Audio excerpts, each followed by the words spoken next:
Who is Calypso in the Odyssey? The immortal goddess who fell in love with Odysseus. Warning: this video contains spoilers for Christopher Nolan's The Odyssey. One of the most mysterious and emotionally complex characters in Christopher Nolan's The Odyssey is Calypso. Unlike Poseidon, who wants Odysseus dead, or Athena, who helps guide him home, Calypso wants only one thing. She wants Odysseus to stay with her forever. But who exactly is Calypso? Why did she fall in love with Odysseus? Did they really spend 7 years together? And perhaps the biggest question of all, did Odysseus actually love Calypso? Let's explain. Calypso is an immortal nymph, often described in Greek mythology as the daughter of the Titan Atlas, the giant who holds up the heavens. She lives alone on the beautiful island of Ogygia, a hidden paradise far from the rest of the world. At first glance, Ogygia seems like heaven. The island is filled with lush forests, crystal clear waters, blooming flowers, and breathtaking beaches. There are no wars, no monsters, and no danger. It looks like the perfect place to spend a lifetime. But there's one problem: no one is allowed to leave.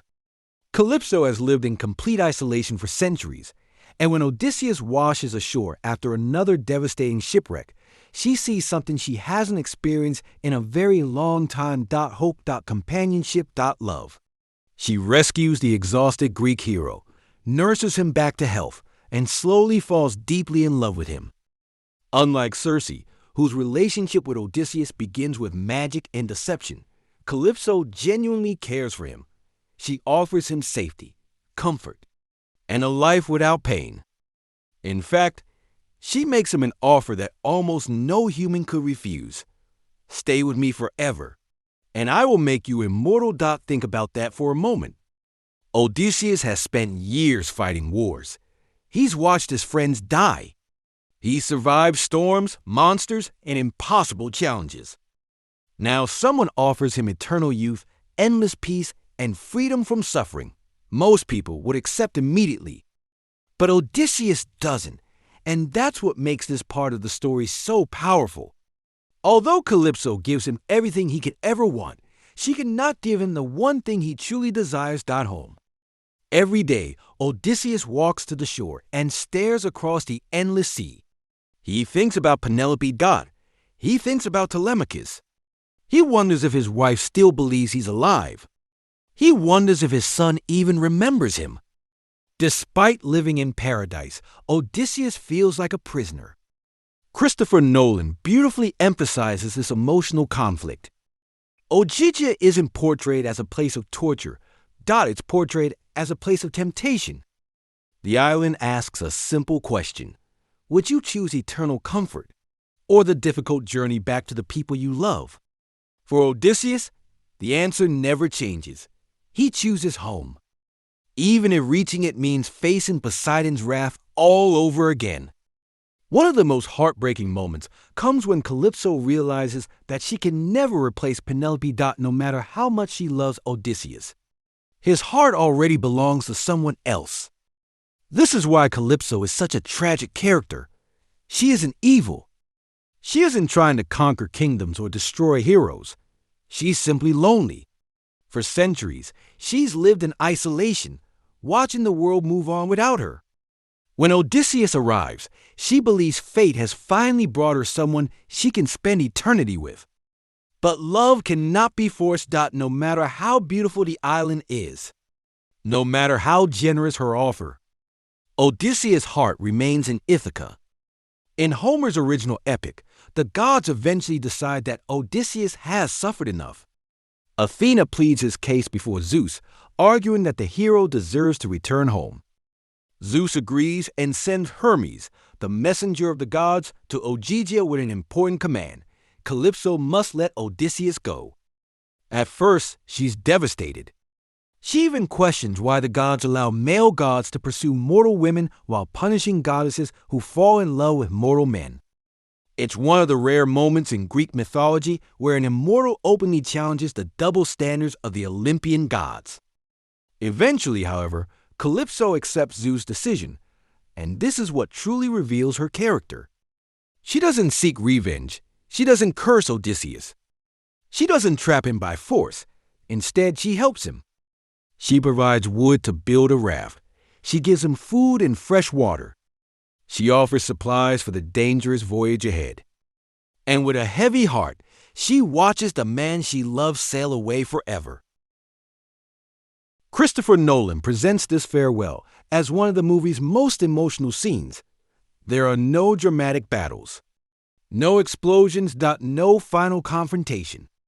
Just two people who care deeply for one another, but want completely different futures. Calypso wants forever. Odysseus wants home. Neither is wrong. But only one dream can come true.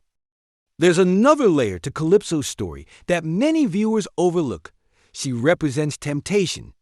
Throughout his journey, Odysseus faces monsters that threaten his life. Calypso presents the opposite challenge.